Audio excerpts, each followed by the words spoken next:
मैं अत्यंत आभारी हूँ कि आपने माननीय मंत्री जी द्वारा एक अत्यंत महत्वपूर्ण विधेयक the Indian institute of management amendment bill 2023 के संशोधन विधेयक जो उनके द्वारा प्रस्तुत किया गया है उस पर मुझे बोलने का अवसर दिया है। एक तो मैं इस विधेयक के समर्थन में न केवल अपने बल्कि संपूर्ण सदन से अभी माननीय मंत्री जी द्वारा जब प्रस्तुत किया गया उन भावनाओं को देखते हुए कि ये देश के युवाओं के लिए देश के एक ग्रोथ स्टोरी जो सक्सेस स्टोरी होगी उसमें आज IIM IIT न केवल भारत में पूरी दुनिया के उस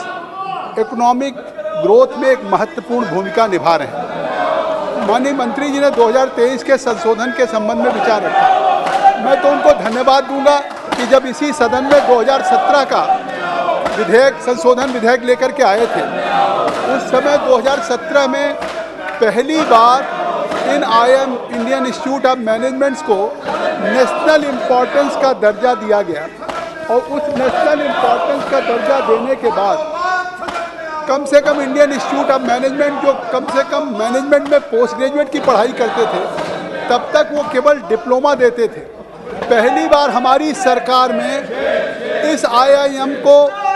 नेशनल इम्पोर्टेंस का दर्जा दिया और इन संस्थानों ने फिर डिग्री देना शुरू किया और जिस डिग्री की ख्याति न केवल अब भारत में है आज पूरी दुनिया के आज देशों में है और यहाँ तक कि अगर सिलिकॉन वैली में भी जाएं चाहे अमेरिका हो यूरोपियन यूनियन हो सब जगह हो। आज मुझे लगता है कि 2023 का संशोधन विधेयक लेके आए हैं उसी श्रृंखला में माननीय मंत्री जी आगे बढ़े कि अगर अभी नेशनल इम्पोर्टेंस का दर्जा था लेकिन जिस तरह से IIM की हमारी पढ़ाई है क्वालिटी ऑफ एजुकेशन है अब आज उसको दुनिया के ग्लोबल एक्सीलेंस में वैश्विक उत्कृष्टता को प्राप्त करने के लिए मुझे लगता है ये संशोधन विधेयक एक मील का पत्थर साबित होगा। मैं इसलिए कहना चाहता हूँ कि अभी दुनिया में अगर हायर एजुकेशन की बात होती है तो यूनाइटेड स्टेट्स के आईवी लीग की बात होती है कि उसमें रिसर्च उसमें सारी चीज़ें, लेकिन आज हम इस संशोधन के बाद कह सकते हैं जिस न्यू एजुकेशन पॉलिसी का उल्लेख किया है माननीय मंत्री जी ने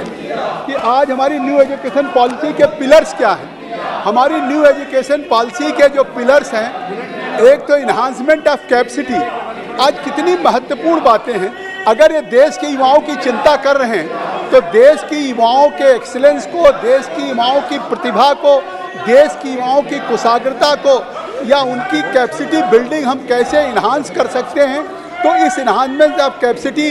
इस बिल में समाहित है। इसी तरह से जो 5 पिलर हमारे न्यू एजुकेशन पॉलिसी के हैं उसमें दूसरी एक्सेसिबिलिटी, तीसरी क्वालिटी, चौथी फेयरनेस और 5वीं अकाउंटेबिलिटी। तो आज इन संस्थानों को हम अकाउंटेबल बना सकें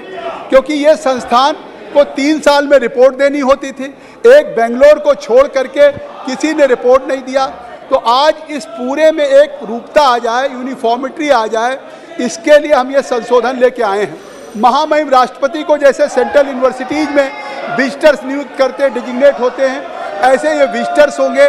और वो अकाउंटेबल होंगे। सारी संस्थान की स्थितियाँ ये बनेंगी कि आज उसमें जो प्रेसिडेंट होंगे तो चाहे बोर्ड ऑफ गवर्नर्स हो उसके चेयरपर्सन को नॉमिनेट करना हो या उन बोर्ड ऑफ गवर्नर्स में जिस तरीके से काम करने की बात हो। तो मैं इसलिए ये बात कहना चाहता हूँ कि आज जो हमारी एजुकेशन है उसमें आज हमने रिकॉर्ड बजट बढ़ाया।